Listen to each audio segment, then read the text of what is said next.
I was just going to do a 1-minute intro and turn the time over to Marvin.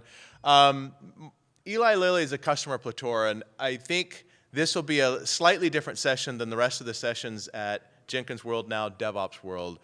What we're going to talk about is more of a management view of digital transformation and what's the business point and why you should care. In Platora, that's part of our value that we care about, is watching the transformation. Marvin is, and I'll use this quote as a recommendation off of his LinkedIn profile, but he's recommended as someone who knows how to drive business, build strong teams, and challenge the status quo, and make partnerships. What's fascinating to me about this discussion is, what does it look like when you see the management view of what we're doing here, which is transforming the way we build software? It's a different kind of way to take a look at what happens in this software factory. So with that, Marvin, take us away. Help us understand. Cool. Good afternoon. Welcome. This will not be an application discussion. This will be a discussion about value stream management.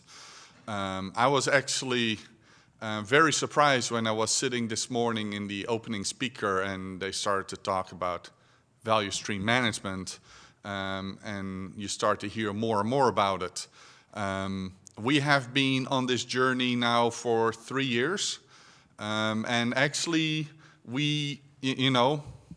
everybody I think has always been kind of working on it. We just never really had a name for it.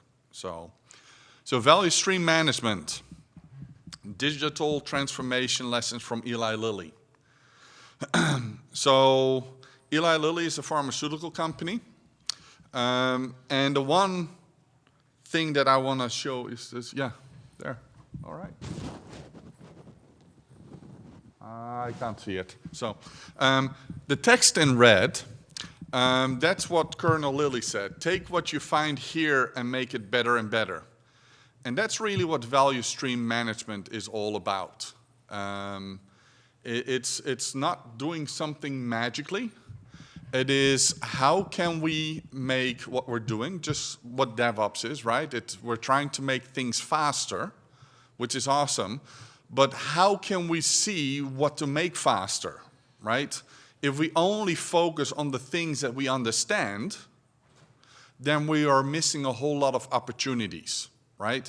And so this is really, how can you find other opportunities in your development life cycle and in your deployment management cycle to make sure that that process is as effective as possible.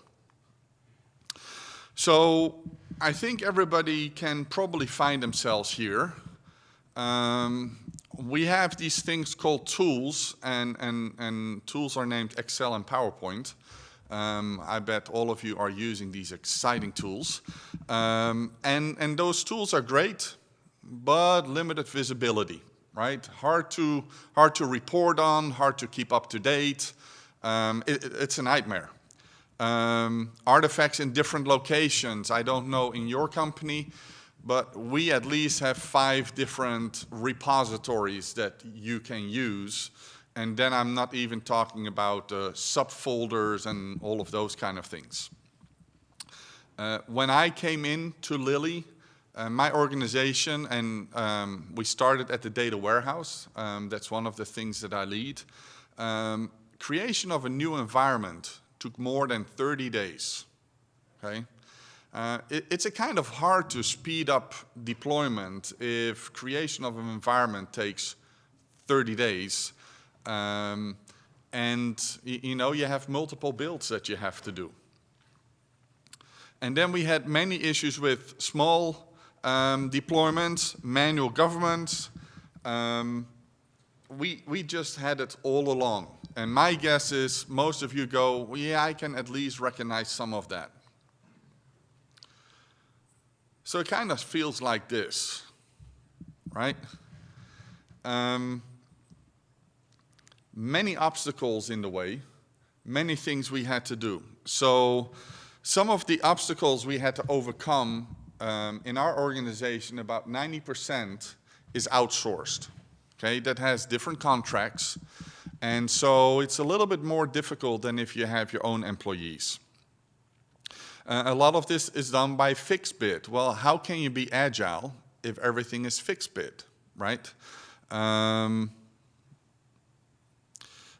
our company, and probably at many other companies, if it hasn't been done here, it's not possible, right? Or we tried it 15 years ago and it didn't work, and so it will still not work, not taking into consideration all the technology advancements that we have gone through. And then we have something called GXP, which is Good Practice Quality Guidelines and Regulations. Since we're with medicine development, I think everybody wants the proper quality control, that it actually works and doesn't kill you, you know, those kind of little things.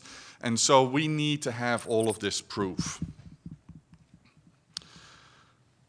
So with all of that said, we still want to improve, we still want to go faster, we still want to deliver better software.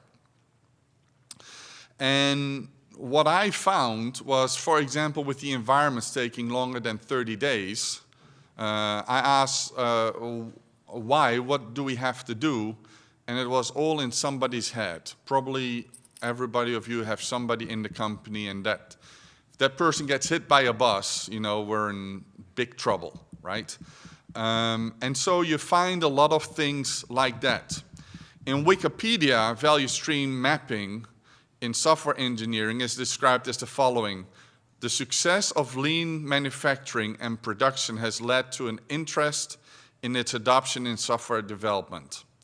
Now, the two things that they're really focusing on for software is what kind of artifacts are we creating, and are they adding any value, right? And are we taking all the necessary steps that we need to do?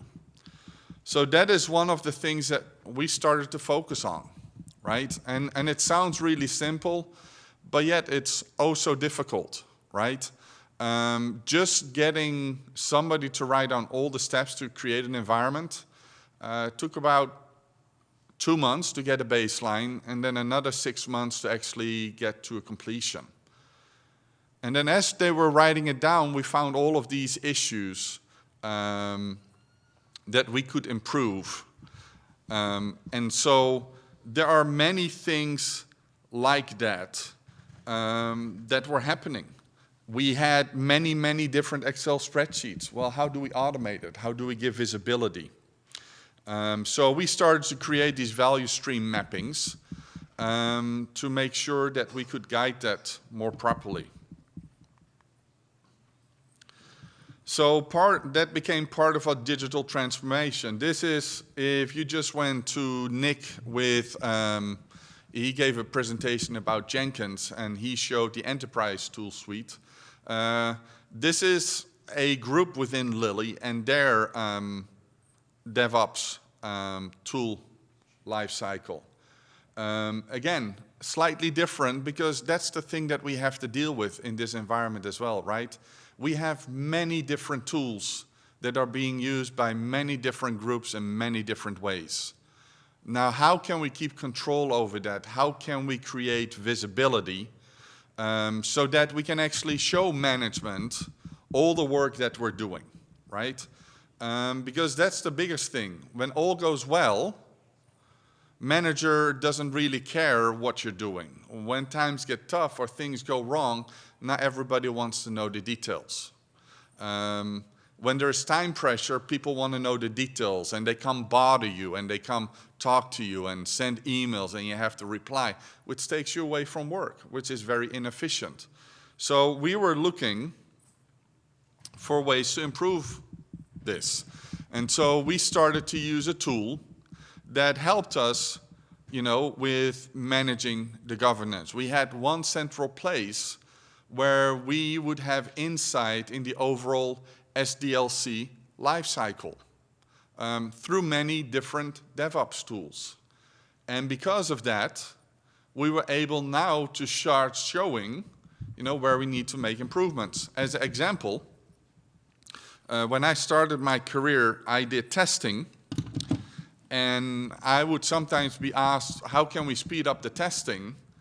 And sometimes my answer was, well, we need a new BA, or we need 3 more developers. Because if we have better requirements or if we have better code, I need to do less testing, right? And you can't do that if you can only look one tool at a time, one process at a time, and figure that out. You need to correlate between all the different things that are happening in the SDLC. Are we, testing properly? How much time does it take? Are we testing the right? Maybe we have everything automated. But that's the problem. We automated everything because we could. But 30% of that automation is really all we need to run, right? You don't see that if you don't have a full picture of everything. One of the things that we had as well, we found out, so our releases took 3 days, okay? Which is not necessarily bad for a long release. The bad thing was, it was a blackout period as well, where the customer did not have an access to the system. So it was, how can we reduce that? Well, one of the things that we found is we had a lot of waiting time because there were these handoffs and nobody was warned. And so part of the value stream management tools that are out there is there are email notifications and things like that to help speed up the process. DevOps, we were able to implement automation, like with Chef, to roll out code through Jenkins. And as it said, we reduced environment creation from more than 30 days to less than five hours. And that is for a complete build, and not just for one environment. The 30+ days was for one environment. Now we can do any amount of environments that we want within that same amount of time because of automation, because of DevOps, because of the ways we were able to find fluff to figure out how to make things better.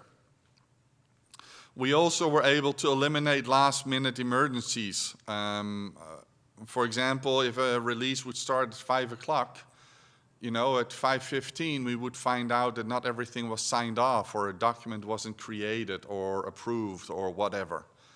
There are tools out there that can help you manage these kind of things, right? So that you can make sure that these artifacts are finished on time and that the reviews have been done. And so all of this together